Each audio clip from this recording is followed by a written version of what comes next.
National dairy development board కేంద్ర సంస్థ. ఆ బోర్డు ఇచ్చిన రిపోర్టు ప్రకారమే చనిపోయిన జంతువుల కొవ్వు ప్రసాదంలో కలిపారు అని వాళ్ళు ఇచ్చిన రిపోర్టే చెప్తుంటే మరి మోడీ గారు కనీసం స్పందన కూడా ఎందుకు లేదు? మీరు చెప్పినట్టే 140 కోట్ల మంది భారతీయులకు సంబంధించిన అంశం. మరి అలాంటప్పుడు కనీసం ఒక సిబిఐ ఎంక్వైరీ వేయాలని మోడీ గారికి ఎందుకు తోచలేదు? 2 నెలల కిందనే నేషనల్ డైరీ డెవలప్మెంట్ బోర్డు చేతుల్లో ఒక రిపోర్ట్ వస్తే 2 నెలలుగా ఏమీ చేయలేదు. ఒక సిబిఐ ఎంక్వైరీ వేయడానికి మోడీ గారికి ఎంతసేపు పడుతుంది? మరి ఎందుకు చేయలేదు? నిజంగానే హిందూ మతం మీద కుట్రే జరుగుతుంటే మరి సిబిఐ దర్యాప్తులో అది తేలేది కదా? మరి సిబిఐ దర్యాప్తులో హిందూ మతం మీద కుట్ర జరిగితే అది దేశద్రోహం కదా?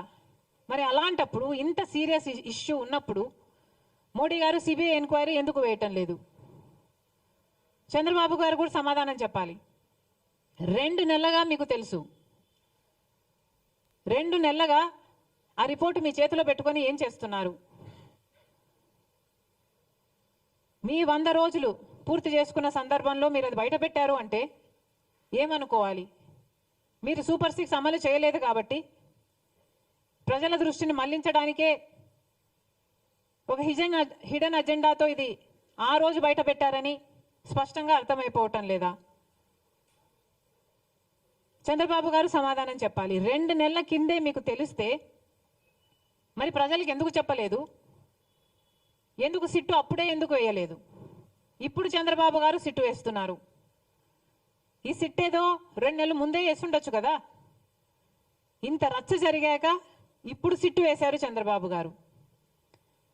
అప్పుడే సిట్టు వేసునుంటే ఇంత రచ్చ జరిగాక ఇప్పుడు సిబిఐ ఎంక్వైరీ వేసుండొచ్చు కదా? మరి ఏం సమాధానం చెప్తారో చంద్రబాబు గారు చెప్పాలి. ఇన్ని ఆధారాలు, ఇన్ని రిపోర్ట్లు మీ చేతుల్లో పెట్టుకొని కూడా ఈరోజు ఒకవైపు తెలుగుదేశం పార్టీ అయినా, పవన్ కళ్యాణ్ గారైనా, బీజేపీ అయినా, జగన్మోహన్ రెడ్డి గారైనా అందరూ కలిసి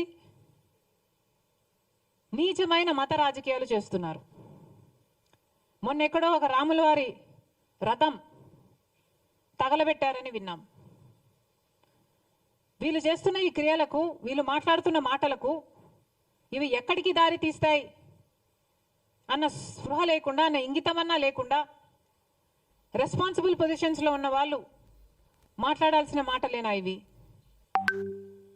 మళ్ళీ చెప్తున్నాం, లడ్డూ కల్తీ జరిగిన విషయంలో మతోన్మాద చర్యలు అవసరం లేదు, సవాళ్ళు ప్రతి సవాళ్ళు కూడా అవసరం లేదు, దీక్షలు ప్రమాణాలు అంతకంటే అవసరం లేదు. ఇక్కడ కావాల్సిందల్లా నిజం. ప్రజలకు నిజం తెలియాలి. ఈ తప్పు ఎవరు చేశారు? పెద్ద చేపలా, చిన్న చేపలా?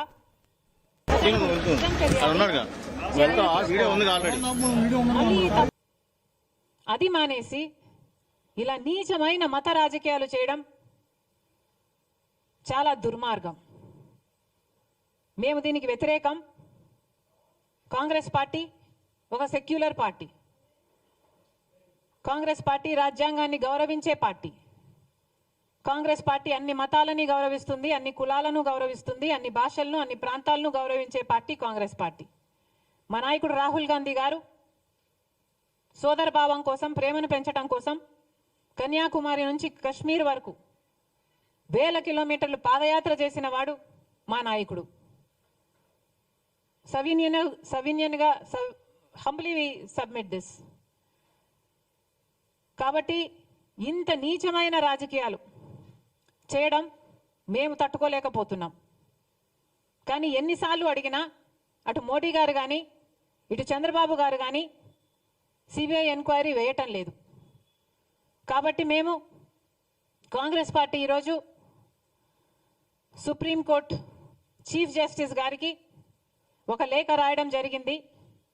ఈ లేఖ ద్వారా సిబిఐ ఎంక్వైరీ జరగాలి అని, ఎందుకు జరగాలో దాని కారణాలన్నీ వివరించడం జరిగింది. సుమోటో కింద సుప్రీంకోర్టే దీన్ని టేకప్ చేసి ఇన్వెస్టిగేట్ చేయాలని కోరడం జరిగింది. ఒకవేళ సిబిఐ ఎంక్వైరీ ఏ కారణం చేతైనా వీలు కాకపోతే మన రాష్ట్రం చేస్తున్న ఈ సిట్ ఇన్వెస్టిగేషన్ను సుప్రీంకోర్టు స్వయంగా మానిటర్ చేయాలని కోరటం జరిగింది. Thank you.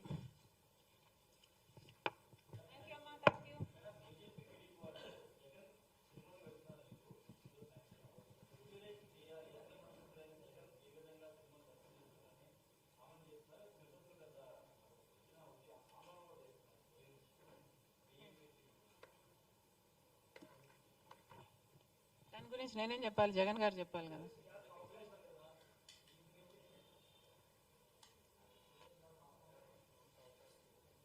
అమ్మాయి, rules apply to all people. దాంట్లో నా అభిప్రాయం మీ అభిప్రాయం వేరుగా ఉంటుందని ఎందుకు అనుకుంటున్నారు?